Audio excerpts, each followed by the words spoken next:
Bonjour à tous, bienvenue sur ce webinaire du 23 mai 2025. On a plaisir à vous retrouver. On voit que les gens se connectent progressivement, donc le temps que vous arrivez. Ce week-end, ce webinaire il est particulier. Ce week-end, on n'y est pas encore, mais on va bientôt y être. Mais ce webinaire il est particulier parce qu'on a un invité spécial qui est David Clem, qui est expert comptable, donc en confrère pour vous. Il prendra la parole tout à l'heure et il pourra se présenter. Mais en attendant, je vais vous rappeler les bonnes pratiques du déroulé de ce webinaire. Comme d'habitude, hein, les micros sont coupés. Les micros sont coupés pour vous permettre à chacun d'entre nous de pouvoir s'exprimer de notre côté et vous de pouvoir entendre très clairement ce qu'on dit. Et derrière, on a quand même besoin d'avoir vos feedbacks, d'avoir vos retours, d'avoir vos questions, d'avoir vos interrogations. Donc, profitez du module questions dans GoToWebinar pour pouvoir les poser. On prendra le temps d'y répondre soit au fil de l'eau, soit si on a peu de temps, on prendra du temps uniquement pour répondre à toutes vos interrogations. Donc, n'hésitez pas. Posez des questions sur l'intervention de David Clem, une question sur l'intervention de Ricardo, qui est également là. C'est une première pour lui en webinaire client. Et des interventions où je prendrai la parole. N'hésitez pas à en abuser des questions. On est là pour ça. Vous aurez également un sondage normalement pendant le direct, pendant le webinaire, et surtout en fin de webinaire. Donc, prenez aussi le temps de pouvoir noter. Alors, pour les habitués, vous connaissez les questions, mais c'est toujours important pour nous de pouvoir évaluer ces rencontres et de pouvoir les améliorer au fur et à mesure. Alors, comme je disais, on a un programme particulier, mais un autre programme d'exception qui est la journée client My Company Files, qui aura lieu du coup le 9 juillet prochain. On a déjà énormément d'inscriptions. Il nous reste encore quelques places, pardon. Et cette journée client, elle vous est proposée, elle est construite pour vous donner différents éléments, différentes interventions qui viennent alimenter vos réflexions stratégiques, notamment sur la facturation électronique. Pas que, on parlera également d'IA. On a deux tables rondes, une première qui va réunir des éditeurs PDP qui vont se mettre à nu rien que pour vous, qui vont pour répondre à des interrogations que vous posez. On a des dirigeants de cabinet, experts comptables et dirigeants de réseau de cabinet qui prendront aussi la parole pour partager leur vision, leur stratégie autour de la facturation électronique. Et dans l'après-midi, on aura des prises de parole My Company Files, on aura une personne de chez Visma qui s'occupe de 50 entreprises Visma qui sont sur le marché de l'expertise comptable en Europe. Et également Stéphane Reynaud qui parlera facturation électronique. Et on aura aussi une intervention sur de l'IA. Donc venez, inscrivez-vous, prenez vos places, notamment les associés experts comptables, notamment les référents My Company Files au sein des cabinets. On a deux places qu'on vous propose, donc n'hésitez pas vraiment à vous inscrire rapidement parce que les places sont limitées et elles partent assez vite. Donc voilà pour cette journée client. On aura aussi des partenaires qui seront présents. On aura du Fintesis, du Chuntrust, on aura Evolise, on aura Dex qui seront présents et Links. Donc venez pour les rencontrer, pour pouvoir les challenger, poser vos questions et, passer un bon moment entre confrères surtout. David pourra en témoigner à la fin parce que il est habitué de ces rendez-vous-là et c'est toujours assez sympa de partager ce moment ensemble. Euh, pour revenir sur notre programme du jour, David Clem va nous parler de sa méthode, son organisation pour justement en période fiscale, pour pouvoir anticiper et réussir à terminer un peu plus tôt que d'habitude. On parlera également de CRM, comment allier CRM et portail client My Company Files pour bâtir un marketing percutant pour le cabinet. Et on prendra, comme je disais tout à l'heure, le temps de répondre à vos interrogations. Pour ma part, la plupart d'entre vous, vous êtes des habitués, donc vous me connaissez. Je suis Géraud Gouel, je travaille chez My Company Files depuis plus de 3 ans. Je suis en charge du marketing client et donc des webinaires ou de la journée client ou d'autres actions qui sont tournées vers vous, clients My Company Files. Et aujourd'hui, je ne suis pas seul, je suis avec Ricardo qui va se présenter tout seul. Oui, bonjour à tous, très content d'être là, hein, pour la première fois. Alors moi, c'est Ricardo, comme j'aurais pu le dire. Je m'occupe de tous les aspects marketing digital de ma compagnie Files, notamment notre présence en ligne, que ce soit sur les réseaux sociaux, via les moteurs de recherche ou bien les emailing, pour ne citer que. Donc, c'est un plaisir pour moi de partager avec vous pendant ce webinaire. Welcome sur ce webinaire, Ricardo. Et un autre welcome à David. David, est-ce que tu peux te présenter un peu à tous ceux qui sont présents, nous dire un peu plus sur qui tu es, ton cabinet, d'où tu viens? Bien sûr, salut Géraud, salut Ricardo et bonjour à toutes et à tous. Donc du coup, David Clem, expert comptable, je suis sur le secteur de Metz, dans le Grand Est, et j'ai un cabinet traditionnel, classique, avec une équipe d'une dizaine de collaborateurs, 8-10 collaborateurs, organisation tradie, c'est-à-dire un pôle social, un pôle comptable. Et le seul expert comptable du cabinet, c'est donc moi. Et je fais également partie d'une association technique qui s'appelle le groupe Excel, qui regroupe pas loin de 200 experts comptables un petit peu sur toute la France pour profiter des échanges avec les confrères et consoeurs, les formations, les team building avec les équipes, etc. Voilà, Merci David. Juste en bas, en dessous de ta photo, on a mis les logos de d'outils que tu utilises actuellement au sein du exactement. cabinet dans ton organisation. On est bon là-dessus, hein? Ouais, les principaux logiciels qu'on utilise dans le cabinet. Il n'y a pas d'erreur, c'est tout à fait ça. Parfait, parfait, merci David. On va tout de suite rentrer dans le vif du sujet. Comment au 16 mai, t'es déjà clôturé ta période fiscale depuis 3 semaines à cette date-là. Tu vas nous partager un peu ton organisation, tes bonnes pratiques. Ce que je propose, c'est que on va te laisser la place dans le sens où Ricardo et moi, on va couper nos caméras en gardant nos micros ouverts pour pouvoir te poser quelques questions. Mais comme ça, on te laisse vraiment la place sur ce temps-là. Et ce que je vous propose, c'est que par la suite, dès lors que Ricardo ou moi prendrons la parole, et que ceux qui ne prennent pas la parole coupent leur caméra pour qu'on puisse justement laisser la lumière sur celui qui parle. Il n'y a pas de Sans plus, souci, vous pouvez aussi passer, c'est comme vous voulez. parfait. Merci David. Euh, David, alors on a hâte d'en savoir plus sur cette organisation. Comment est-ce que tu as réussi au 16 mai à déjà avoir clôturé ta période fiscale depuis plus de 3 semaines? Est-ce que tu peux nous dire, donc vous avez dit que vous étiez une dizaine aujourd'hui au sein du cabinet, quelle est ton organisation, quelle est ta façon de fonctionner aujourd'hui qui te permet de pouvoir gagner autant de temps? Alors, je ne sais pas s'il faut appeler ça un miracle, parce que je pense pas, j'espère quand même pas être le seul dans ce cas-là. Mais c'est vrai que quand on avait préparé le webinaire tous les trois, c'était il y a une petite dizaine de jours, et Giro et Ricardo me demandaient quand est-ce que j'avais terminé, où est-ce que j'en étais, si je m'en sortais. Puisqu'on sait tous que c'est tendu normalement jusqu'au, allez, entre le 3 et le 15 mai pour les déclarations fiscales de nos chers clients pro. Et puis, on embraye tout de suite derrière avec les déclarations de revenus. On est également aussi dans les déclarations de revenus. On n'a encore pas terminé. On en est à peu près à la moitié.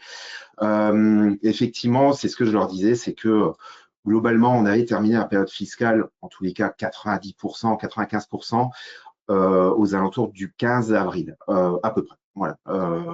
L'idée étant que aux alentours du 15 avril, j'ai dit aux équipes, écoutez, si vous arrivez à boucler avant le 30 avril, il n'y a pas de problème. Le pont du 1er mai, le pont du 8 mai et après, évidemment, le pont qui arrive la semaine prochaine pour le jeudi de l'Ascension, vous les avez tous, il n'y a aucun problème.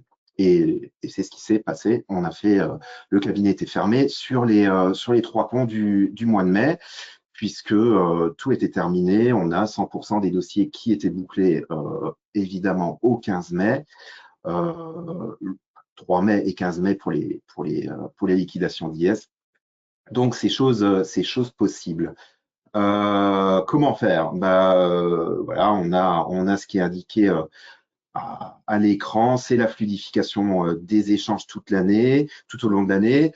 Moi, je considère que c'est pas une mission impossible aussi, parce que je sais pas pour les participants quel âge ont les participants, quelle ancienneté dans le métier, mais si on remonte à il y a peut-être 15 ans, quelque chose comme ça, je crois que les liquidations d'IS c'était pour le 15 avril et non pas le 15 mai. Donc c'est que on y arrivait et pourquoi on n'y arrive plus. Donc ça c'est toujours un peu une question que je me pose.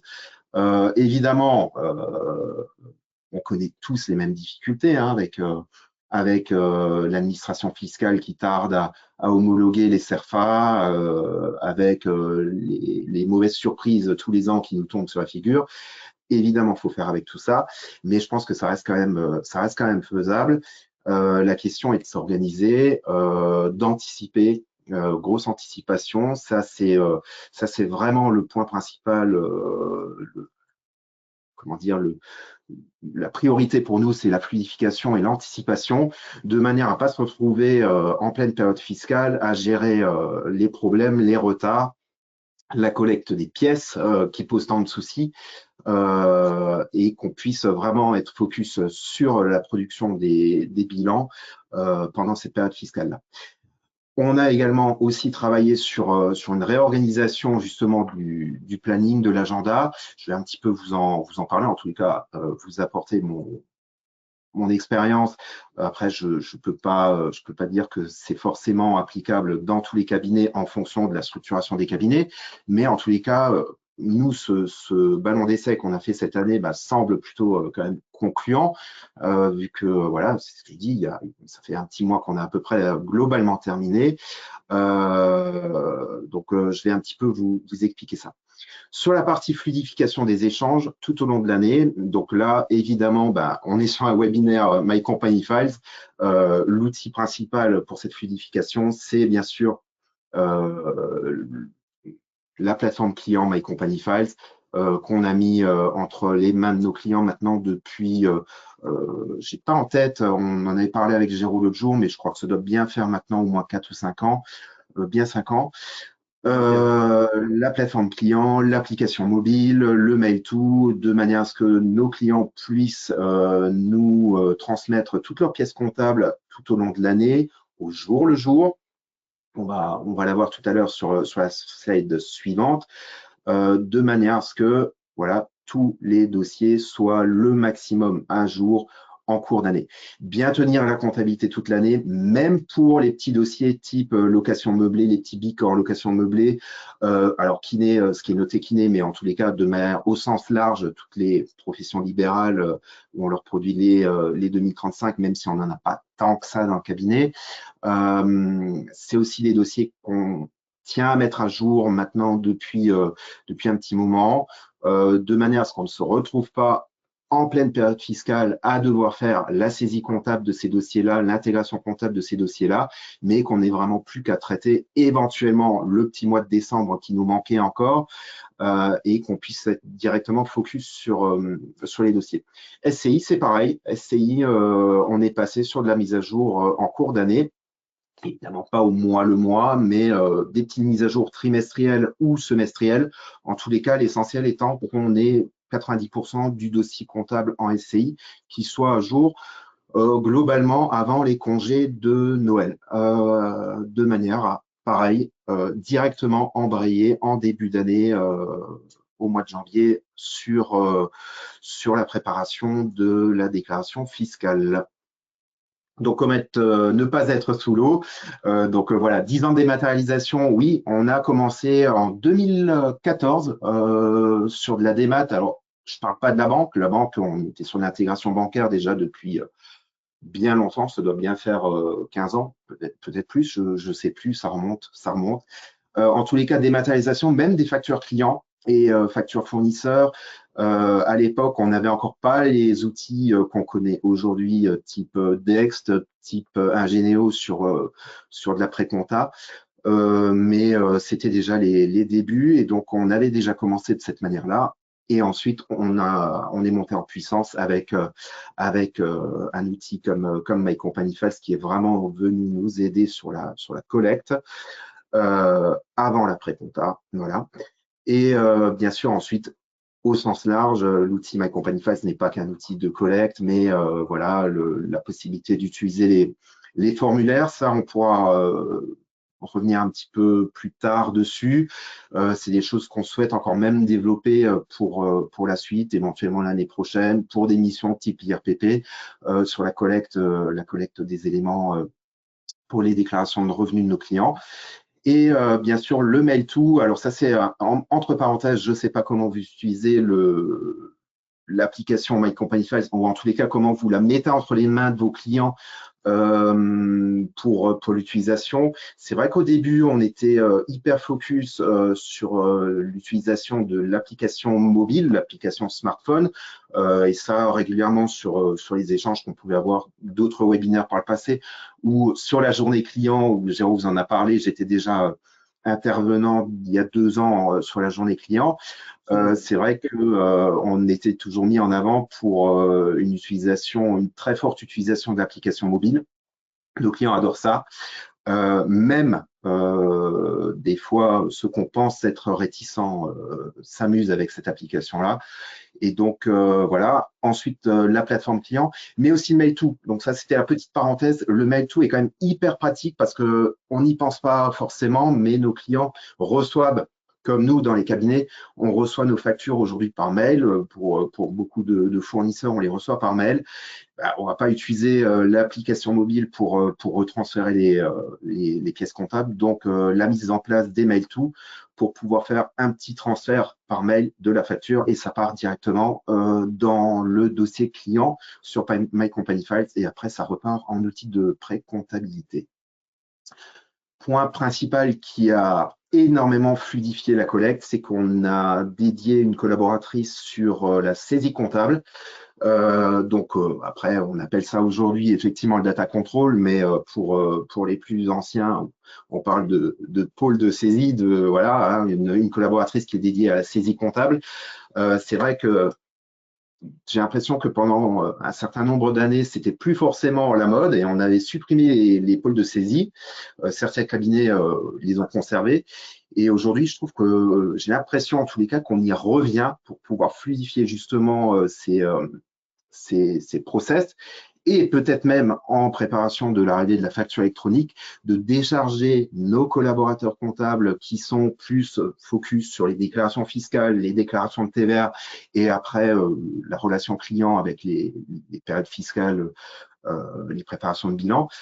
On a voilà, tout recentré sur une collaboratrice qui fait l'intégration comptable, achat, vente de tous nos dossiers à J+1, c'est-à-dire que aujourd'hui, vendredi 23 mai, alors c'est le mauvais exemple pour le vendredi parce qu'on ne travaille pas le samedi évidemment, mais en tous les cas, nos clients qui déposent aujourd'hui des pièces comptables dans leur dossier sur My Company Files ou qui vont encore déposer ce week-end, toutes les pièces seront intégrées lundi, soit par d'après-compta en automatisation, vu qu'on a des outils qui permettent d'automatiser une partie, mais évidemment, on n'automatise pas 100%. Le reste, ce qui n'est pas automatisable, c'est la collaboratrice comptable en data control qui s'occupe de faire cette saisie et cette intégration. Ça sera fait lundi pour les pièces qui seront déposées aujourd'hui et ce week-end. Et on travaille à J+1 et on est à jour sur la saisie comptable achat-vente à J+1 tout au long de l'année. Dossier BNC, c'est pareil. C'est la collaboratrice qui fait l'intégration bancaire. Là, évidemment, on a quand même en règle générale, sur les BNC, 90 à 95% des écritures comptables qui peuvent être intégrées en automatique, mais le tout est déjà de le faire et de l'intégrer dans l'outil de compta. Donc, entre parenthèses, nous, on est sur ACD. Pour ceux qui ont ACD, voilà, ils connaissent le process. L'intégration comptable des écritures. Et pareil, comme je disais tout à l'heure, mise à jour du dossier BNC, SCI ou LMNP en cours d'année. Rien n'empêche d'envoyer une petite demande de renseignement au client BNC une fois par trimestre ou une fois par semestre. Là, on va le faire de nouveau cet été pour leur demander éventuellement les pièces comptables qu'on n'aurait pas réussi à identifier par le libellé dans l'intégration bancaire, ce qui nous permet d'avoir un dossier globalement à jour. Je ne dis pas 100%, mais en tous les cas, proche des 100% à jour en termes de saisie au long de l'année et de ne plus avoir à faire ce travail-là en pleine période fiscale. Et si on a plus tout ce travail-là à faire en pleine période fiscale, évidemment, on gagne déjà quand même, je pense, plusieurs semaines, en tous les cas, au moins le mois de janvier, on se l'économise au niveau de la saisie et on peut directement être focus sur la révision comptable. L'organisation, donc c'est ce que je disais, hein, voilà, dossier à jour tout au long de l'année. Les rappels automatiques, ça c'est pareil, petit plus et un petit rappel de ce que des fonctionnalités de My Company Files, c'est qu'on peut mettre en place des rappels au niveau de nos clients. Donc, je vous expliquais que ils nous font du dépôt. Le client prend l'habitude, donc à partir du moment où il prend l'habitude à déposer les pièces au fil de l'eau, au jour le jour ou une fois par semaine, après ça dépend des dossiers. On a évidemment encore quelques dossiers, on a des dossiers où ils préfèrent déposer les pièces une fois par mois, mais en tous les cas, on se rend compte qu'ils aiment bien le faire quand même au fil de l'eau. Voilà, on leur fait quand même malgré tout des petits rappels une fois par mois, début de mois, avant le 5 du mois. On leur dit pensez à bien nous déposer toutes vos pièces comptables avant le 10 de ce mois pour qu'on puisse faire vos déclarations de TVA. Et à partir de là, c'est pareil, petite expérience par rapport aux déclarations de TVA. On a globalement les dossiers, les déclarations de TVA qui commencent à sortir déjà vers le 5-6 du mois. Et on a évidemment quelques dossiers qui sont sortis toujours à peu près vers le 21 ou le 24, mais la grande majorité des dossiers est quand même sorti maintenant largement avant le 21. On est plus aux alentours du 15 où la grande majorité des TVA sont déjà sortis. Donc c'est vrai que autant on retrouve cette anticipation dans les déclarations de TVA et on la retrouve après dans la période fiscale. Depuis cette année, effectivement, traitement des dossiers annuels en fin de période fiscale, donc c'est ce qu'on disait tout à l'heure. Alors, c'est inversé pardon sur la slide, c'est-à-dire qu'on a inversé le planning. On s'est rendu compte que on traitait en priorité, évidemment, nos dossiers des BIC dès le début de l'année et on laissait de côté un petit peu tous les dossiers type SCI, les petits LMNP qui nécessitaient pas, qui n'avaient pas d'urgence, de caractère urgent, entre guillemets, pour nos clients, et on les traitait en fin de période fiscale. Et on s'est rendu compte que ce n'était pas forcément la meilleure des solutions parce que d'une part, on sort de tous les gros dossiers BIC, il faut encore remettre la tête dans tous les petits dossiers type SCI et LMNP. Et deuxièmement, si on se rendait compte qu'il manquait encore éventuellement quelques pièces parce qu'on n'anticipait pas à l'époque, il fallait leur courir après aux clients en plein mois d'avril pour récupérer les pièces. Ces clients-là, c'est des dossiers annuels, ils n'ont pas forcément l'habitude de nous répondre de manière instantanée. Filer encore une semaine ou deux, le temps d'attendre les pièces, de retraiter, et puis on se retrouvait à la bourre au mois d'avril, deuxième quinzaine du mois d'avril, début mois de mai, et là, on avait des SCI qui n'étaient pas forcément sortis. On l'a connu, on ne l'a plus eu cette année, puisqu'on a totalement inversé le schéma, ou en tous les cas, on a mixé avec cette collaboratrice qui fait le data control, la saisie, l'intégration de la saisie. Cette collaboratrice-là, étant donné qu'elle est à jour au fil de l'eau, elle a pu travailler sur les dossiers des SCI, des LMNP, dès le mois de janvier, donner les coups de fil. Elle a déjà donné les coups de fil aux clients au mois de décembre en disant répondez à notre dernière demande de renseignement, et même en janvier, courant janvier, allez, début février, elle continue à donner les coups de fil aux clients, il nous manque encore telle ou telle pièce. Elle faisait ce suivi-là de la collecte des pièces pour les SCI, pour les LMNP, tous ces petits dossiers-là, et ce qui nous a permis de les sortir, de les produire en pleine période, en parallèle des autres dossiers, surtout pour les dossiers des SCI, par exemple, où on a la SCI professionnelle associée au BIC. On aime évidemment bien les sortir en même temps. Ça semble quand même logique. Et on n'a plus cette problématique de collecte des pièces en fin de période fiscale. Ça, c'était aussi un gros point, en tous les cas, un ballon d'essai qu'on a fait cette année qui est plutôt concluant, puisque voilà, on a réussi à boucler avec quasiment 3 semaines, allez, entre 3 semaines et un mois d'avance. Donc du coup, je pense qu'on va retransformer ce ballon-là sur la prochaine période fiscale, encore avec des axes d'amélioration, des collectes qui seront un peu plus automatisées, des mails de rappel, etc., des campagnes de rappel au fil de l'eau. Et si, comme on le dit toujours, la prochaine période fiscale, elle s'anticipe dès maintenant, en tous les cas, dès qu'on aura fini, allez, les déclarations de revenus, ceux qui font encore un peu de commissariat aux comptes, moi j'en fais pas, dès qu'ils auront sorti encore les commissariats aux comptes, mais d'anticiper tout de suite la période fiscale suivante dès cet été, un peu de repos, et puis c'est reparti, on anticipe, on collecte, on se met à jour.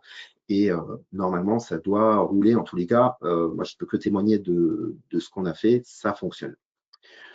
Voilà ce que je pouvais vous dire. Je ne sais pas si j'ai oublié quelque chose. Giro doit avoir ça en tête ou Ricardo ont ça en tête, mais je crois qu'on a fait globalement le tour rapidement parce que le timing est serré et il y a d'autres choses encore à évoquer derrière. Non, non, c'est très clair. Un grand merci. C'est effectivement ce qu'on a pu évoquer en préparation sur ton organisation que je trouvais assez top parce que c'est vrai que la période fiscale, bon, vous la connaissez mieux que nous. C'est une période qui est toujours assez intense de votre côté et même nous, on a du mal à avoir votre attention parce que bah, vous êtes très focus et ce qu'on comprend totalement. Et c'est pour ça également qu'on a toujours joie de vous retrouver en journée client My Company Files parce que du coup, on peut célébrer ensemble cette période assez intense que vous venez de traverser. Et si jamais vous avez des questions, n'hésitez pas. Alors, je vois que ça commence à arriver, mais si jamais vous avez des questions, n'hésitez pas. Comment est-ce que, comment est-ce que tu gères les points en suspens, notamment? Est-ce que tu utilises Secha également ou pas? Exactement. Question Alors, Nadia. oui, on avait un premier outil pendant un certain nombre d'années qui s'appelait Syndemos, qui existait avant Secha, qui était connecté à CD, qui générait une demande de renseignement, mais c'était un petit peu à l'ancienne. Mais c'était de la rédaction automatique, hein. Ça rédigeait automatiquement, mais c'était sur une version Word qui faisait les demandes de renseignement avec voilà les pièces manquantes. Client fournisseur, voilà, on voit un règlement, on n'a pas la facture, ou inversement, on a une facture, on n'a pas le règlement. Expliquez-nous comment que ça a été réglé. Voilà, ça fait bien longtemps qu'on fait ce type de demande de renseignement. Pareil, au fil de l'eau. Donc, c'est-à-dire, quand je dis au fil de l'eau, pour les dossiers où on est sur des TVA mensuels, demande de renseignement mensuelle, ou vraiment à titre exceptionnel tous les 2 mois. Et puis après, bah, même pour les autres dossiers où on a éventuellement des déclarations de TVA annuelles en CA12, même si visiblement elles vont disparaître d'ici 2 ans, pareil, on fait des mises à jour de dossiers au fil de l'eau et on s'occupe de faire des demandes de renseignements, pareil, tout au long de l'année. On est passé sur Secha, tout à fait. Secha qui est couplé à My Company Files. Maintenant, c'est un outil qui demande encore à monter en puissance parce que ça fait une petite année qu'on l'a. On ne l'a pas encore totalement déployé parce que j'aimerais bien utiliser toute la partie restitution client aussi sur Secha. Donc, ça demande un petit peu de travail, de paramétrage par rapport à ça. C'est quelque chose qu'on n'a encore pas fait, mais en tous les cas, les collaborateurs utilisent Secha pour la collecte, pour les demandes de renseignements et après collecte des pièces. Alors, soit via Secha, ça redescend dans My Company Files ou éventuellement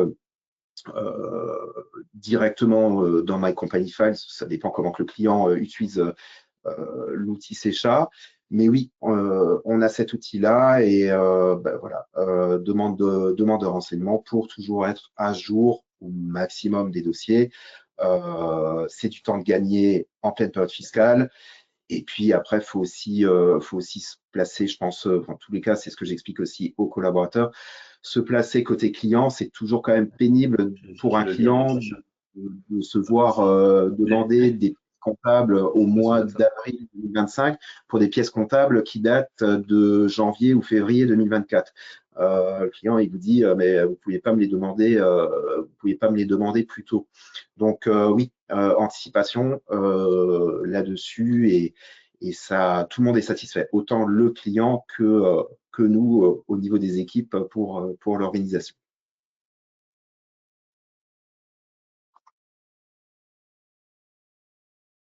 Je ne sais pas si Géraud. On n'a pas d'autres questions, n'hésitez surtout pas. Mais si on retient bien, donc effectivement, il faut anticiper, comme tu as dit tout à l'heure, il faut déjà là, à la fin de cette période fiscale anticiper celle de l'année prochaine. D'autant plus que là, en termes de calendrier, il y a pas mal d'échéances qui arrivent et il y a pas mal d'autres éléments comme la facturation électronique à anticiper également. Donc effectivement, c'est important.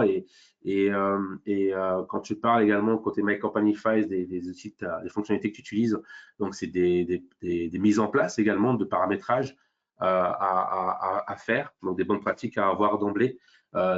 Plus tôt elles sont mises, plus facile ça sera pour collecter les éléments au fil de l'eau, justement. Et en fait, ça allège aussi les équipes, au final, de ce que je comprends. Ouais, tout à fait. Et puis après, ça reste de la pédagogie. Alors, pédagogie partout, hein, pédagogie auprès des équipes quand les équipes n'ont pas l'habitude de ça. Mais nous, ça fait vraiment, voilà, ça fait vraiment un certain nombre d'années qu'on le fait. On essaie de s'améliorer au fur et à mesure, mais aussi de la pédagogie au niveau des clients. C'est-à-dire que un client aujourd'hui, un prospect qui vient chez nous, on impose globalement d'utiliser la plateforme client My Company Files, quelle que soit la méthode, hein, comme je disais, l'appli ou le portail client ou le mail to, mais en tous les cas, on impose d'utiliser ce système-là. Et à partir de là, c'est de la pédagogie, c'est-à-dire qu'au moment du démarrage de la mission, une fois que le client a signé, on embarque le client, on lui fait un rendez-vous personnalisé. Ma collaboratrice qui s'occupe de la partie justement saisie comptable, data control, avec le collaborateur ou la collaboratrice référente du dossier qui suit le dossier client après. Ils font un rendez-vous personnalisé avec le client pour la mise en place de l'application, lui expliquer l'application, expliquer au client pourquoi on veut les pièces comptables au plus tard pour le 10 du mois, pourquoi on lui renvoie aussi des demandes de renseignements, parce que des fois les clients perçoivent ça, il y en a toujours qui peuvent dire mais vous m'embêtez avec vos demandes de renseignements, mais bon voilà, c'est aussi de leur expliquer. Je pense qu'il y a aussi quand même beaucoup de pédagogie à faire. Des fois, on raisonne un peu trop professionnel, on ne se met pas à la place du client. Comme je dis aussi des fois aux équipes, c'est comme moi si j'ai, je sais pas, si j'ai le chauffagiste qui vient à la maison et qui m'explique un petit peu dans un langage où je peux comprendre ce qu'il est en train de faire ou ce qu'il essaye de me vendre, c'est toujours mieux que de m'expliquer avec du langage technique où j'y comprends rien. Donc voilà, on a quand même beaucoup de pédagogie à faire auprès de nos clients et c'est super important. Et à partir du moment où c'est compris, je pense que le client après, c'est beaucoup plus facile aussi après dans les échanges. Absolument, absolument. C'est les retours qu'on a et ce sont les recommandations qu'on vous fait, hein, régulièrement, dès le début dans le parcours client, de bien expliquer, bien présenter l'outil. Là, en période fiscale, en rendez-vous bilan, n'hésitez pas à mettre l'application entre les mains de votre client, qu'il puisse la télécharger devant vous, qu'il puisse activer le compte, donc renvoyer le mail d'activation, qu'il puisse activer le compte devant vous, comme ça au moins il y a les éléments et ça va le faire gagner du temps pour pouvoir vous envoyer, que ce soit les notes de frais et tous les éléments dont tu utilises régulièrement et l'habituer et l'imposer même l'usage de ces plateformes-là, de votre plateforme, pardon, et de ces outils-là. Ça, c'est important. Est-ce que alors, question de Céline. Bonjour Céline. Est-ce que tu peux nous donner ton volume de dossier pour, alors, je vais agrandir la question, pour une dizaine de collaborateurs? Alors compliqué, c'est toujours pareil.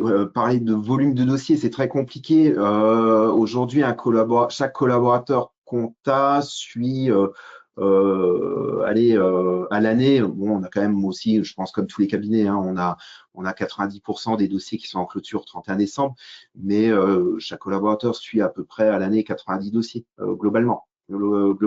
85, 90 dossiers, mais après c'est très variable en nombre de dossiers entre un BIC et un BNC. Après, quand je parle dossier, pour moi, une SCI, c'est un dossier, hein, donc qu'on soit d'accord.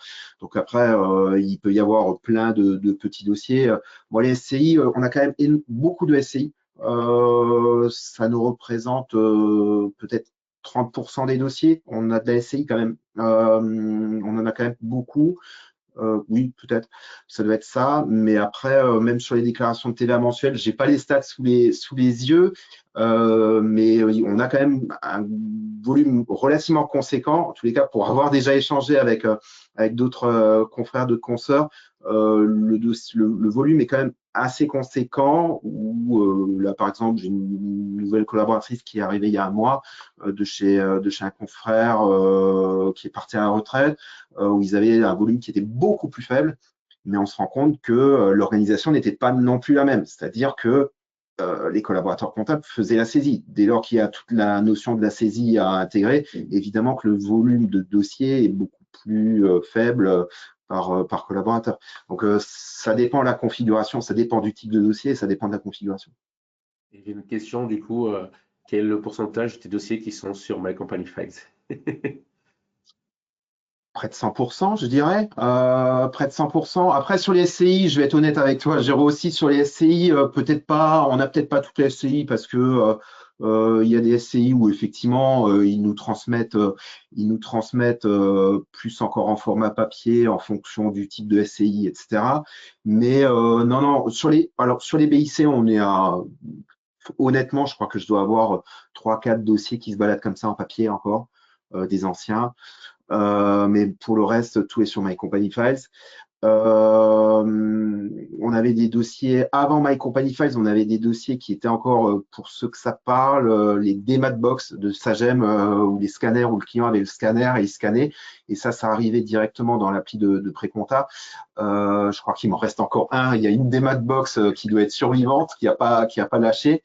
Les autres ont lâché depuis, on les a basculés sur le portail client. SCI, peut-être pas toutes, mais par contre, voilà, l'exemple, c'est aussi les LMNP. Pour ceux qui font un peu de dossiers de LMNP, j'en ai un certain nombre. On en a pas mal. Ça, c'est des dossiers où, pareil, on les bascule au fur et à mesure sur le portail client. Il en manque encore un petit peu, on a encore un petit effort à faire là-dessus. Ça, c'est l'objectif justement de post-période fiscale de faire du paramétrage, en tous les cas d'améliorer notre paramétrage là-dessus et de le généraliser pour les clients en LMNP. Et après, qu'est-ce qu'on a d'autre? Pareil, déclaration de revenus, on n'en a pas parlé, vu qu'on est en pleine campagne de déclaration de revenus. On en a un petit nombre, c'est ce que je disais tout à l'heure avant qu'on ouvre le webinaire. On en a une petite centaine de déclarations à faire. Et on est à 50% de fait là aujourd'hui. À ce jour, on en a 50% déjà de réalisé, en sachant que voilà, l'échéance, entre parenthèses, pour ceux qui auraient oublié, c'est toujours un petit rappel, un petit tuyau. Si vous faites vos déclarations de revenus en EDI, tout est en échéance aux 5 jours, hein, même pour les dates limites de dépôt en ligne qui est fixé au 28, je crois, la semaine prochaine. Si vous faites ça en EDI, vous avez jusqu'au 5 juin. C'est le petit rappel. Si vous avez un doute, vous pouvez vérifier. Normalement, c'est publié. Il y a quelques sites au niveau des campagnes déclaratives où c'est indiqué, mais je vous confirme que c'est le 5 juin. Donc, ça laisse un peu de rap pour ceux qui auraient quelques difficultés pour la date de la semaine prochaine. Mais pareil, pour revenir sur les déclarations de revenus, là, l'objectif pour l'année prochaine, c'est qu'on généralise la collecte des éléments en déclaration de revenus via le portail. Il y a quelques clients qui le font. On l'avait déjà mis en place, mais on ne l'avait pas généralisé. L'objectif serait de généraliser à tous les dossiers la collecte des pièces pour la déclaration et éventuellement de l'associer à du formulaire avec un formulaire à remplir parce que là encore, ce matin avant le webinaire, point d'interrogation pour un client, tiens, est-ce que l'enfant est encore rattaché ou pas? On ne sait pas et malgré le mail avec le petit courrier qu'on a fait où on leur demande de nous répondre, évidemment, allez, 9 fois sur 10, ils ne nous répondent pas. Donc, il faut prendre le téléphone et rappeler le client pour savoir. L'idée, ça serait peut-être effectivement de passer par le formulaire. Et dans le formulaire, on demande vraiment au client de passer obligatoirement par ce passage formulaire et de bien valider l'information à la fin pour collecter ces éléments et essayer encore de même fluidifier cet aspect-là. Mais voilà, il faut qu'on y réfléchisse encore et on a quelques idées, quelques pistes, mais ça demande encore un peu de travail. Parfait, mais n'hésite pas à ce moment-là de pouvoir nous contacter et d'être en relation avec le chef de projet pour pouvoir bien mettre ça en place et s'il y a besoin de pouvoir refaire une formation auprès des équipes. Ouais. entre-temps. Je crois que Catherine, la dernière phrase de David vient répondre à ta question sur la collecte des pièces complémentaires avec My Company Files, notamment via les formulaires. Donc c'est plutôt intéressant. David, un grand merci. Un grand merci en tout cas. On retient l'anticipation. Bon, on a tous à ça à cœur d'anticiper, mais c'est vrai que la charge de travail fait que c'est pas toujours évident. Mais effectivement, c'est vraiment la chose à faire. Et là, vous l'aurez compris, hein, pour gagner du temps et pour pouvoir aller plus vite, il y a des bonnes pratiques de David, notamment avoir une collaboratrice qui est dédiée sur certaines tâches, qui permet de pouvoir alléger aussi d'autres collaborateurs comptables, et la dématérialisation. Et si on parle de My Company Files, votre déploiement est important auprès de l'ensemble de vos clients, hein, de pouvoir embarquer tous vos clients sur la plateforme. Ça va vraiment venir faciliter toute votre collecte après derrière. Et en collectant au fil de l'eau durant l'année, ben, ça vous fait gagner du temps sur les échéances charnières comme là, la période fiscale. Donc voilà, c'est ça, c'est un bon exemple. Merci David. Je veux Tu avais pas un... peut-être juste une dernière chose pour conclure et après je vous laisse la place pour la suite, même si je reste avec vous. Euh, je veux pas être non plus trop provocateur, pardon, mais effectivement, je pense que on se plaint un peu trop des fois dans notre secteur d'activité chez les experts comptables d'être victime de la période fiscale. On l'entend encore trop souvent. Il y a quand même beaucoup d'anticipation. Voilà, le maître mot pour moi, c'est anticipation et j'ai de quoi m'améliorer, hein, parce que voilà, je suis un cabinet tout à fait traditionnel, je pense, donc qui reflète vraiment le cabinet traditionnel. Mais en tous les cas, énormément d'anticipation. De la pédagogie avec les équipes, avec les clients, de la pédagogie et après aussi, même si la pédagogie ne marche pas forcément, c'est aussi d'être un peu plus exigeant avec les clients, c'est-à-dire que non, non, non, moi j'accepte plus du client qui se réveille le jour de l'échéance ou 2 jours avant l'échéance et de dire il me le faut en urgence, c'est non, c'est hors de question. Tu nous as pas répondu. Ça fait 2 mois qu'on te demande les éléments. Tu nous as pas répondu. Bah non, non. Il n'y a plus cadeau par rapport à ça. Et parce que en règle générale, ces clients, c'est toujours les mêmes. C'est la loi des 80-20. C'est toujours les mêmes. C'est sur ces 20%-là qu'on perd notre temps, qui sont source de stress, qui sont quand même insatisfaits en bout de course et qui râlent encore en plus, allez, la cerise sur le gâteau, qui râlent encore en plus pour les honoraires. Donc non, je pense qu'il faut être exigeant. On fait un métier quand même qui est important aussi pour nos clients, des missions qui sont importantes, qui doivent être de qualité aussi. Donc, il faut aussi que le client nous respecte aussi un petit peu dans notre organisation, dans notre planning. Et encore une fois, moi, j'essaie toujours de faire le parallèle avec d'autres métiers. Si j'appelle mon médecin, si j'appelle mon chauffagiste pour prendre rendez-vous, bah oui, évidemment, le chauffagiste a un délai aussi en pleine période hivernale parce qu'il est en pleine intervention et je peux pas exiger de lui qu'il vienne demain. Euh, et ben qu'est-ce que je fais? Je respecte et j'attends. En tous les cas, enfin, voilà. Donc j'estime que nos clients doivent aussi comprendre ça, parce que de toute façon, on serait ouvert la nuit, on serait ouvert le week-end, ils appelleraient la nuit, ils appelleraient le week-end. Donc c'est pareil, c'est de la pédagogie. Oui, bon. Voilà ce que je voulais juste rajouter. C'était important. Merci pour ce rajout. Merci pour ce rajout. Et non, mais j'ai rien à rajouter, à rajouter derrière. C'était parfait. Il faut avoir le juste dosage. Euh, on va continuer sur la deuxième partie du webinaire. Alors, on va donner un peu plus de temps. On va peut-être déborder un petit peu. Mais on parlera de CRM là de suite. J'avais une question à vous poser déjà de savoir est-ce que aujourd'hui vous avez déjà déployé un CRM? Est-ce que vous voyez mon écran? Est-ce que vous voyez le sondage? Ouais, Normalement, oui. oui. Est-ce qu'aujourd'hui, vous avez déjà déployé un CRM au sein de votre cabinet? Ce serait intéressant de savoir ça, parce que j'entends moins parler de CRM dans l'environnement d'outils des cabinets aujourd'hui. Je laisse encore 30 secondes et pour avoir les résultats.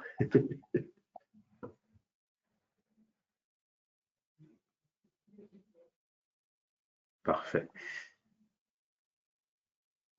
Alors encore allez, 10 secondes.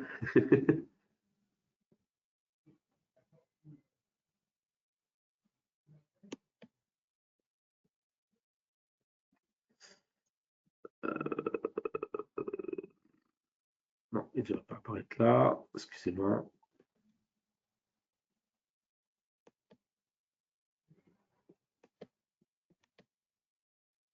Est-ce que vous voyez les résultats? Oui. Ouais.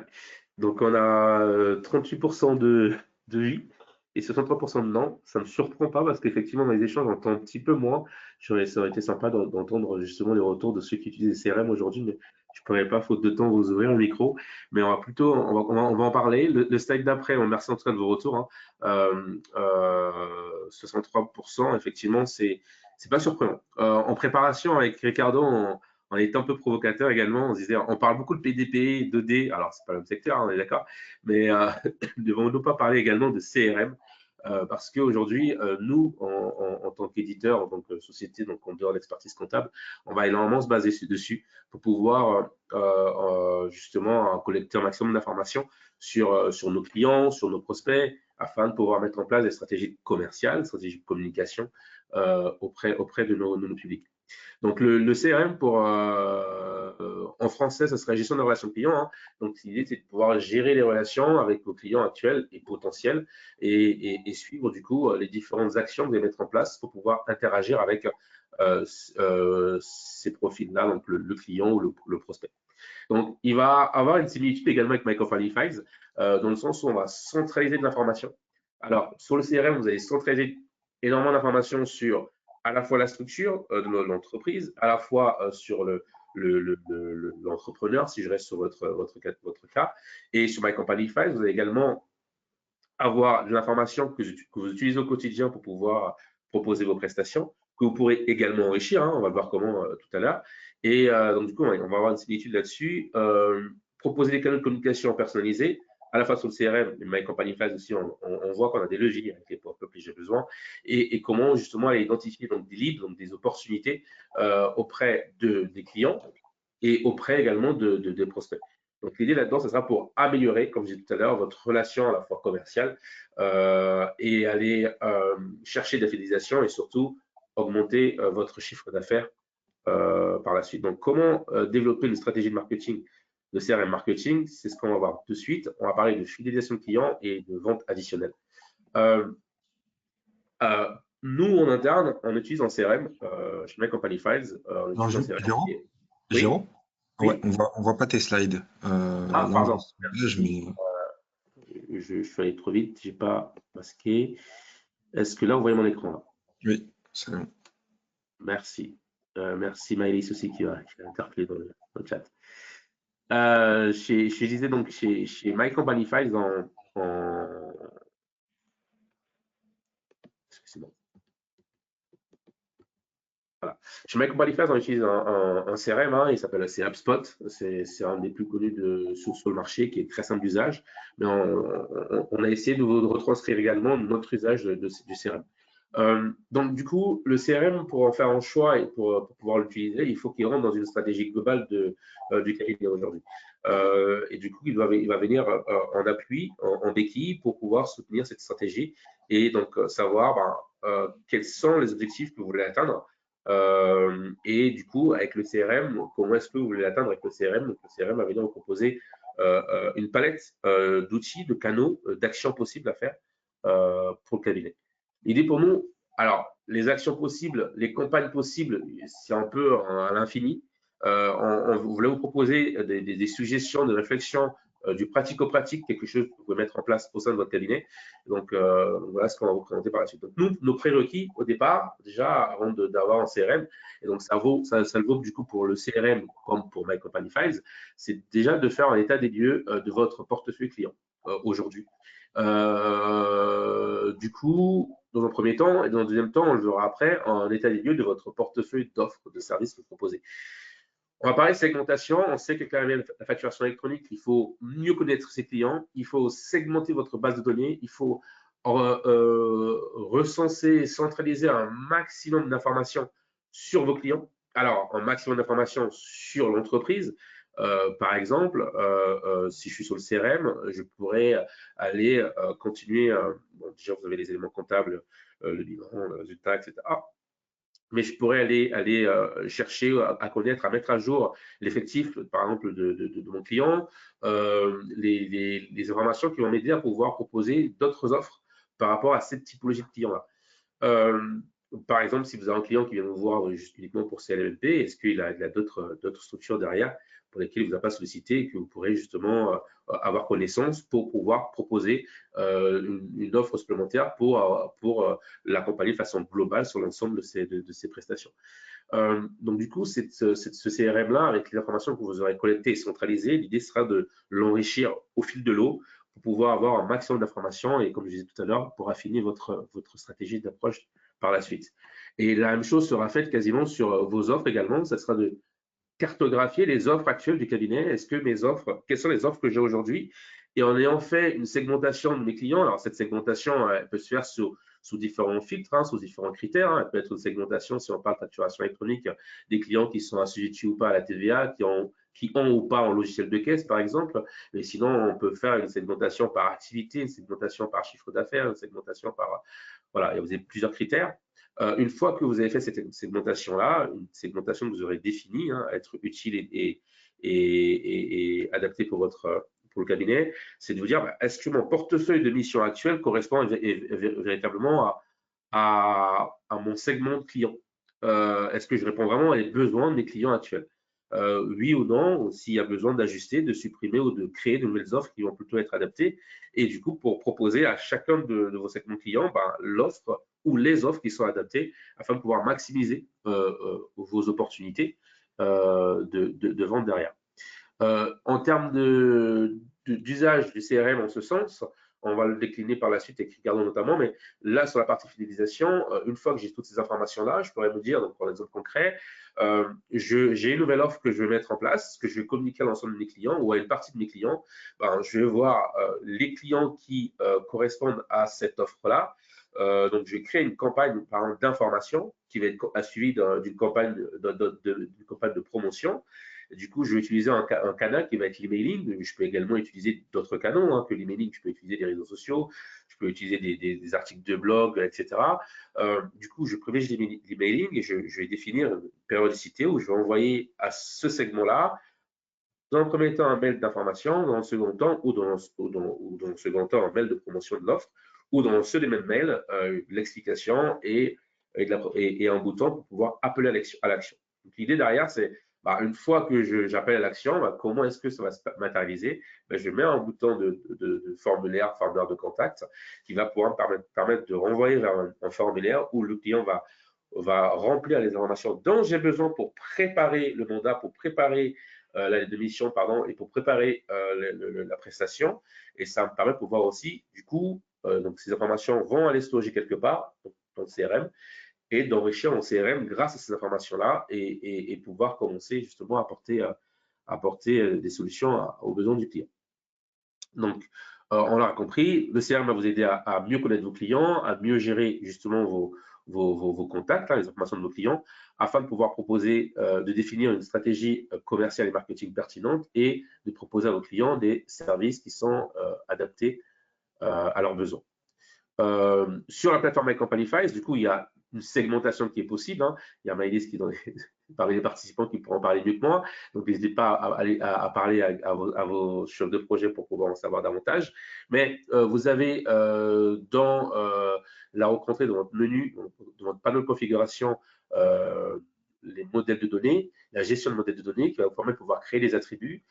L'idée derrière, c'est de vous dire si aujourd'hui dans MyCompanyFiles ou on va appeler dans la base de données sur MyCompanyFiles, il y a des critères d'information que je ne collecte pas encore, que je pense qu'il serait pertinent de collecter auprès de mes entreprises clientes ou auprès de mes entrepreneurs, donc soit la fiche client, soit la fiche contact, je peux créer des nouveaux attributs, donc des nouveaux champs, et ils sont à présent existants. Et du coup, lorsque j'ai des points de contact avec mon client, de pouvoir collecter cette information pour pouvoir enrichir ma base de données sur MyCompanyFiles afin derrière pouvoir également me permettre de pouvoir faire des campagnes affinées sur ce critère-là auprès d'une typologie de client. Donc ça, c'est assez facile à faire sur la plateforme. On pourra vous le montrer par la suite, mais là, faute de temps, je pense qu'il est préférable que je puisse avancer au maximum. Et du coup, sur My Company Files, en termes d'actions justement qu'on va pouvoir faire, hein, on va pouvoir mettre en place des rappels automatiques. David en a parlé. On va pouvoir vérifier également sur la plateforme les clients qui ont activé leur compte ou pas, qui ont activé leur application ou pas. On va pouvoir les relancer là-dessus. On va pouvoir faire des notifications sur les documents qu'on a envoyés pour donner plus de précision.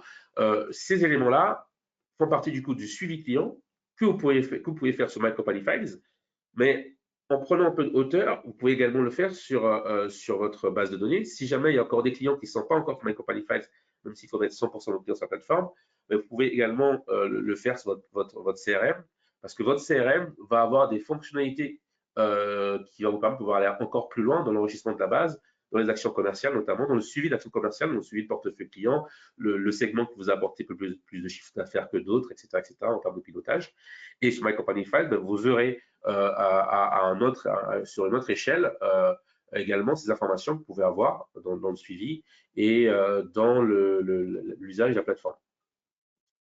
En ce qui concerne les manières de promouvoir sur la plateforme, vous aurez du coup, vous connaissez, hein, les fonctionnalités comme les pop-up, l'actualité, les j'ai besoin, pour pouvoir mettre en avant votre portefeuille client, votre portefeuille d'offres, pardon, et permettre à vos clients, en étant sur vos plateformes, applications mobiles, pouvoir accéder à votre catalogue d'offres et pouvoir faire des demandes d'informations dessus afin de pouvoir solliciter votre accompagnement. Et du coup, le CRM serait allié avec My Company Files parce que avec votre CRM, vous pouvez faire des campagnes emailing de façon massive sur vos clients et de pouvoir mettre à disposition un formulaire de contact et préparer du coup vos clients en disant sachez que vous aurez également cette formation sur votre portail client et le portail client serait du coup en relais de ces communications-là avec les fonctionnalités de portail client qui sont le pop-up ou les j'ai besoin notamment. En termes d'identification de recrutement client, merci Aurélien. Du coup, je laisse la parole à Ricardo pour nous présenter justement le recrutement avec l'usage en CRM. Pardon. Merci beaucoup, Géraud. Alors, pour commencer cette partie, rien de mieux que d'avoir un retour d'expérience. David, quelles sont les actions de marketing que toi tu as mis en place actuellement?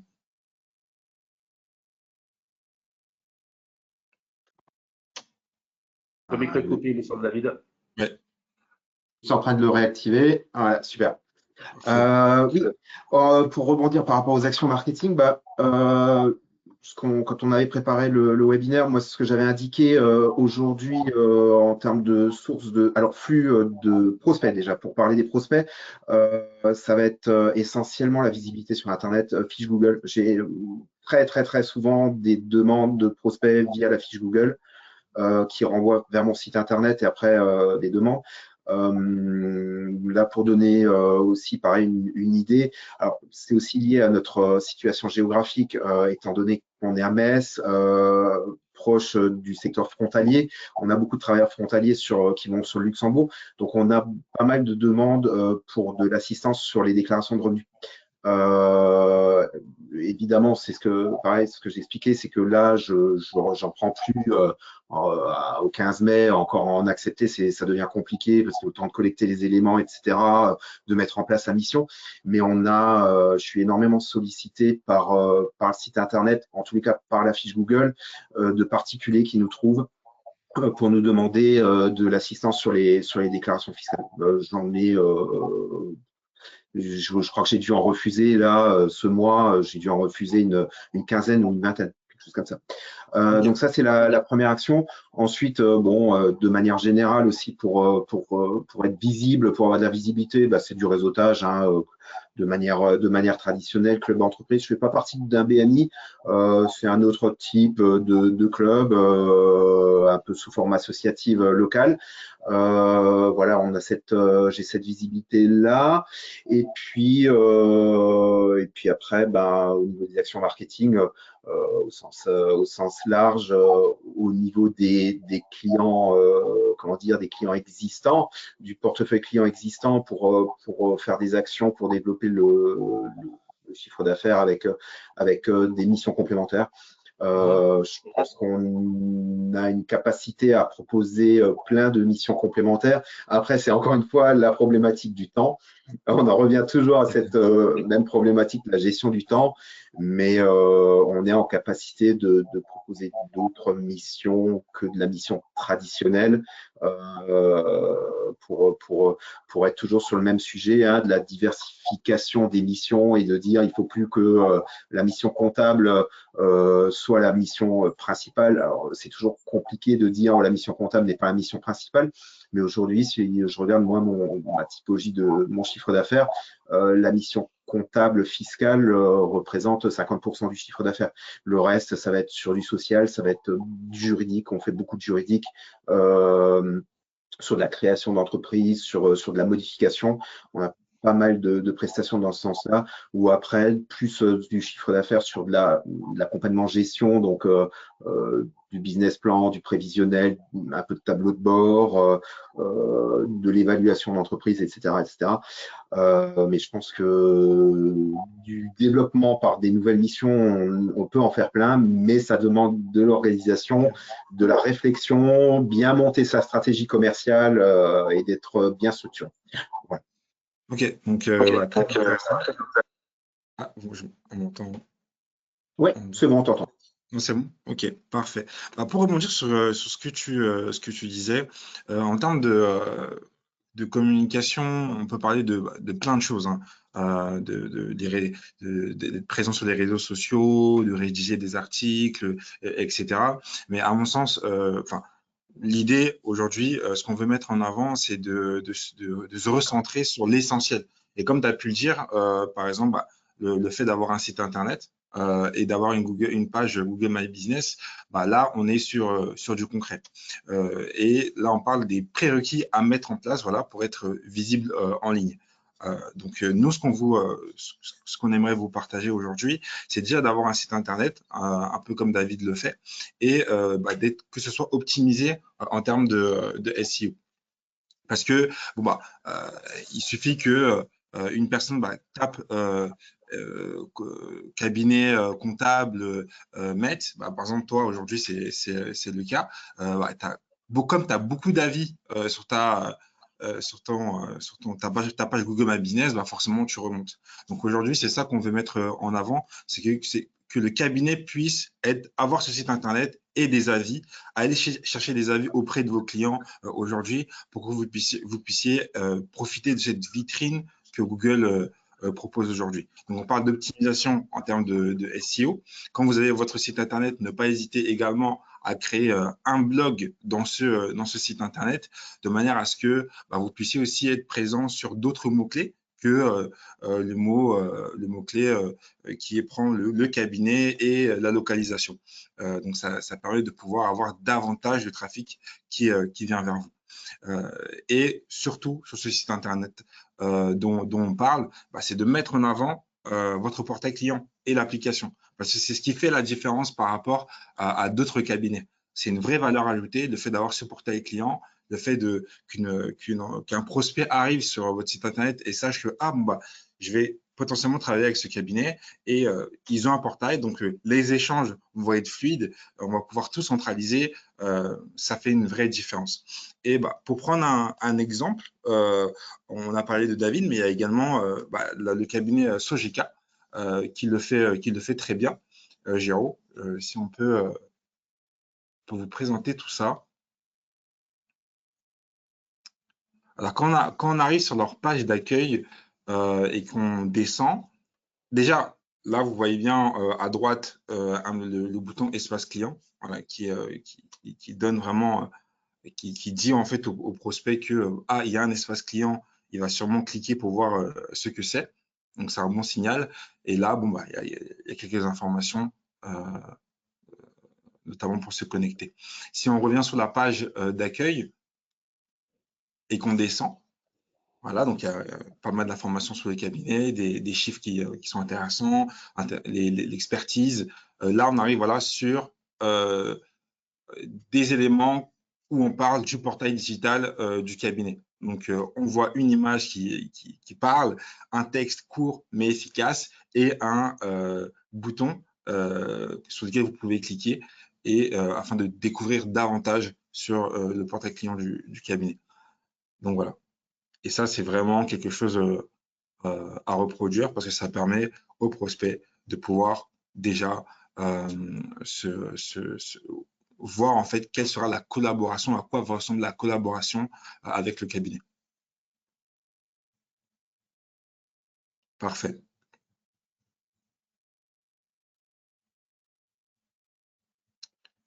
Merci Géraud. On va revenir sur la slide. Donc voilà, on vous a parlé de la mise en avant du portail, mais il y a aussi la possibilité de vous rendre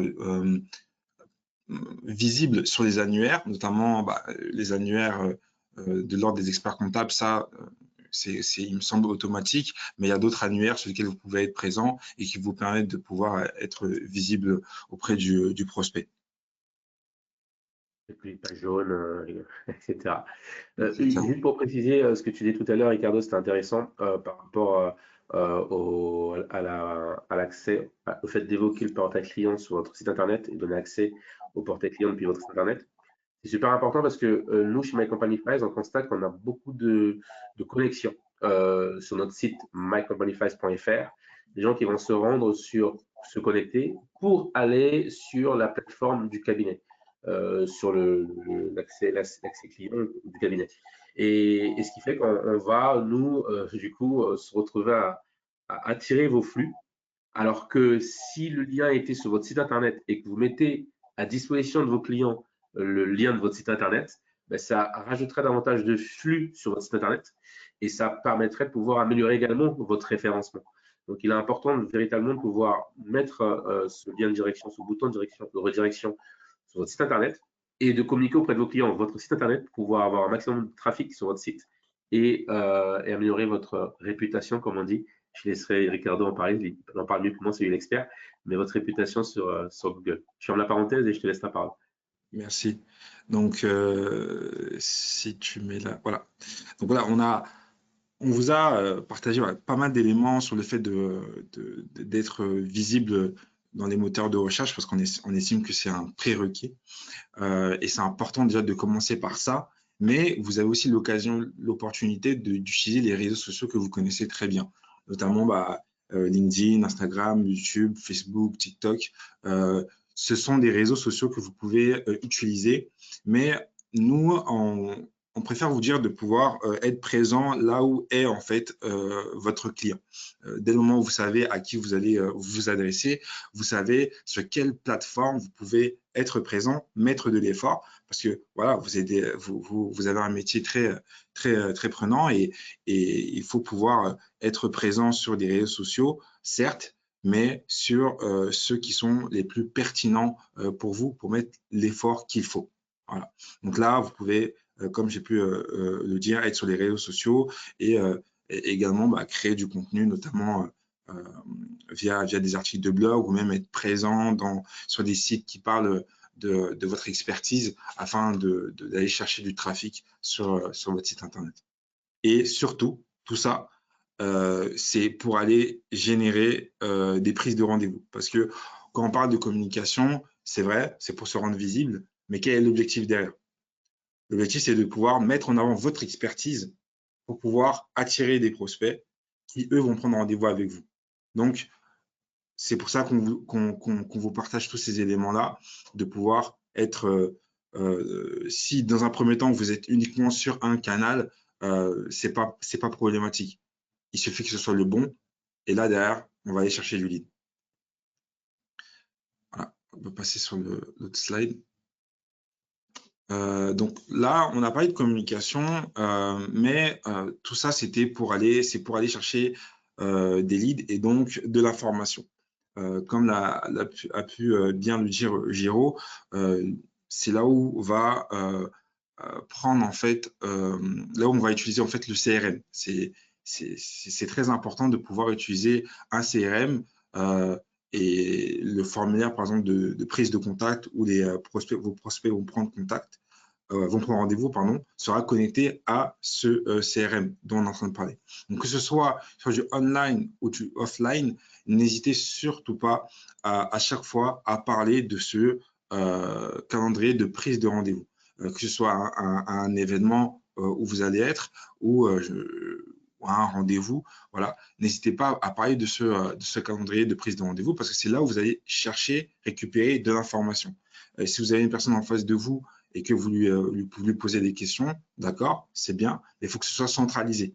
Et si ça se fait automatiquement, bah, c'est mieux parce que derrière, vous allez pouvoir faire des communications, comme a pu le dire Géraud précédemment. Donc, on centralise toute l'information dans le CRM de manière à ce qu'on puisse communiquer le bon message aux bonnes personnes, que ce soit des prospects ou des prospects qui sont devenus clients.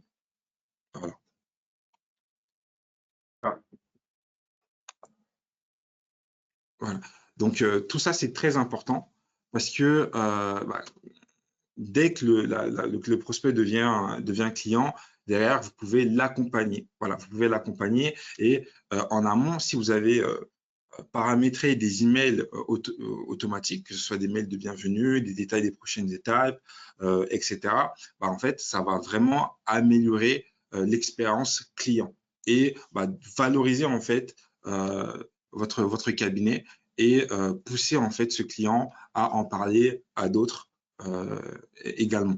Donc, on va chercher le prospect, il s'inscrit, il prend rendez-vous, pardon, via un formulaire, on centralise.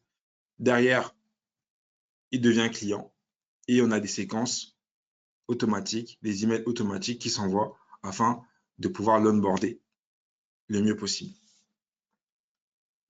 Ricardo, merci.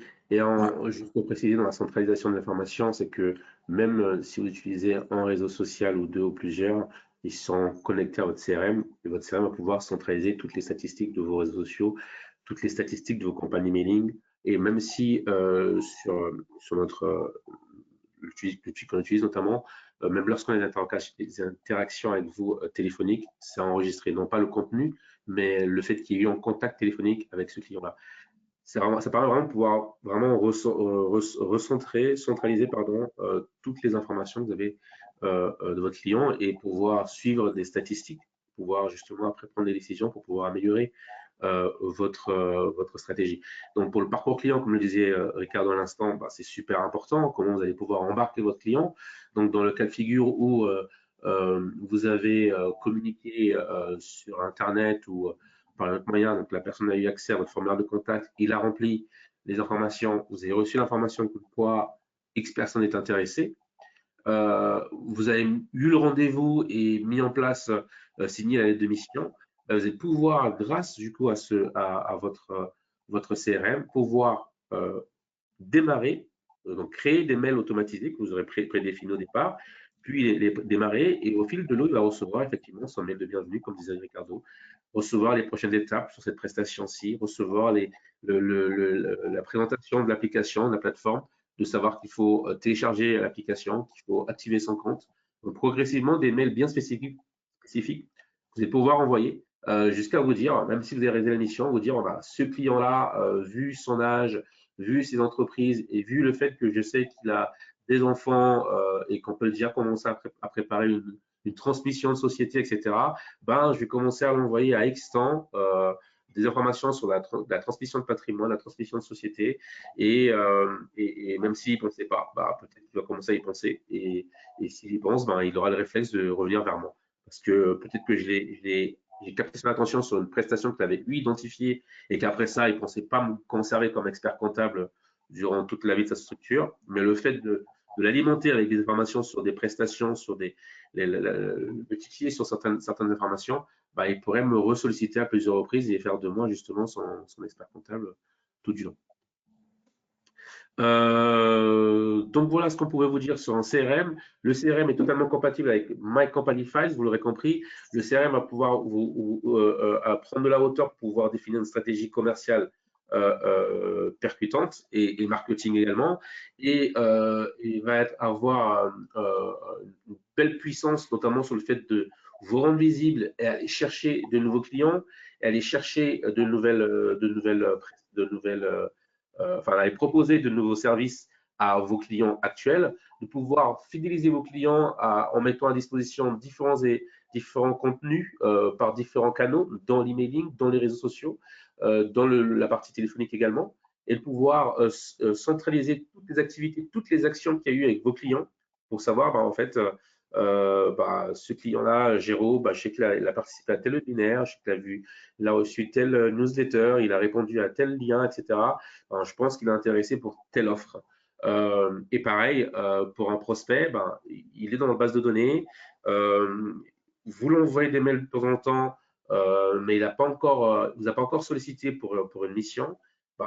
C'est continuer à l'alimenter en information pour pouvoir le sensibiliser sur quelque chose régulièrement, afin que quand il sera confronté à une telle situation, qu'il se dise, en fait, j'ai un expert comptable qui n'est pas mon expert comptable, mais qui a une expertise qui me semble super calée sur ce point-là, je vais le solliciter pour qu'il puisse m'accompagner. C'est toute la force même des réseaux sociaux, hein. On suit des gens qu'on n'a jamais, qui nous ont jamais accompagnés, qu'on n'a jamais sollicité. Le jour où je suis confronté à une telle situation, je me dirais, je sais qu'il y a David qui poste pas mal d'éléments comptables de formation sur l'entrepreneuriat, etc. Et c'est un expert comptable. Je suis sûr qu'il serait pertinent pour telle prestation. Donc, je vais le solliciter en off, en messagerie privée, pour savoir s'il peut me répondre à une ou deux, trois questions et peut-être même m'accompagner sur cette prestation. Donc, rendez-vous visible sur les réseaux, rendez-vous visible, comme disait David tout à l'heure, en réseautage dans des organisations type BNI, type événements de votre localisation, etc. Soyez présents aussi sur Internet. Faute de temps, c'est pas toujours évident, mais essayez de voir au sein de vos effectifs s'il y a des personnes qui ont une appétence sur les réseaux sociaux, par exemple. Ça peut toujours être une tâche en plus, une mission en plus, une bulle d'air dans les tâches qu'il fait régulièrement, afin de le permettre de pouvoir parler au nom de la société, par exemple, sur les réseaux sociaux. Et un CRM aujourd'hui, dans la segmentation de vos clients pour préparer au mieux votre période fiscale. Non, peut-être la période fiscale également, mais l'arrivée de la facturation électronique, on trouvait ça pertinent de vous en parler aujourd'hui. Et donc voilà, pour les prochains rendez-vous, parce qu'on a déjà débordé largement, on a parlé tout à l'heure de la journée client My Company Files. Inscrivez-vous, vous avez reçu énormément de mails de la part du marketing, de la part de vos chefs de projet. Il y a des appels actuellement de certaines personnes qui n'ont pas eu de retour. N'hésitez pas, vraiment, on vous invite à prendre vos places. On attend 150 personnes pour le 9 juillet. On a, comme je disais tout à l'heure, vous voyez défiler, on aura des intervenants d'exception inspirants, et ça sera animé par Jonathan Kalfa, que vous connaissez peut-être, qui est assez présent sur les réseaux sociaux. Et surtout, les deux tables rondes du matin vont être aussi des temps forts, tout comme l'intervention de Stéphane Reynaud l'après-midi. Surtout le soir, à partir de 19h, on sera sur Paris, dans le quartier Montparnasse. On prendra plaisir à partager un verre avec vous et quelques pas de danse pour ceux qui le souhaitent ce jour-là en rooftop. Et donc voilà. David, est-ce qu'on peut clôturer par un mot de la fin où tu me partagerais une impression ou un vécu d'une de tes journées clients My Company Files? Ouais, puisque j'étais déjà intervenu sur une table ronde de mémoire, c'était il y a 2 ans. Je serai présent cette année, mais que l'après-midi parce que j'ai déjà un impératif le matin. Je vous rejoindrai à partir de l'après-midi. Mais c'est une belle journée puisque ça permet effectivement d'échanger, d'avoir les bonnes pratiques. En tous les cas, les bonnes pratiques. Je ne sais pas si ce que j'ai dit est la vérité, mais en tous les cas, d'avoir mon retour d'expérience. Après, c'est d'échanger. Chacun a sa propre configuration et doit pouvoir échanger et se nourrir des pratiques des autres pour pouvoir trouver des idées et se dire, ah, tiens, ça serait peut-être bien de faire ça ou ça. C'est vrai que c'est un bon moment, c'est convivial. Vous allez avoir de beaux intervenants. J'en connais quelques-uns dans le lot. Donc, ça promet d'être une belle journée et j'ai hâte d'être parmi vous. Merci beaucoup David. On a les éditeurs qui sont présents, hein, ceux des PDP qui vont être présents, donc vous pourrez les échanger avec eux pendant la pause déjeuner notamment, ils sont parmi nous en immersion. Et vous aurez aussi des éditeurs comme je disais tout à l'heure, ChainTrust, Fintesis, Evolis, Dext, eLinks et autres qui seront présents, qui auront des corners. Donc, vous pouvez venir leur poser des questions si vous êtes intéressé par ces solutions-là. Donc voilà, n'hésitez pas à réserver vos places. En tout cas, Ricardo, un grand merci pour ce premier webinaire. Tu es habitué à faire les webinaires justement avec prospects. Et là, on est sur le webinaire client. Donc, bienvenue encore une fois. Et David, merci à toi pour tous ces feedbacks qui étaient super Avec intéressants. plaisir. Donc, général pas mal de questions. Avec Merci à plaisir. tous. Je vous souhaite une bonne journée. Bonne journée à tous. Belle journée.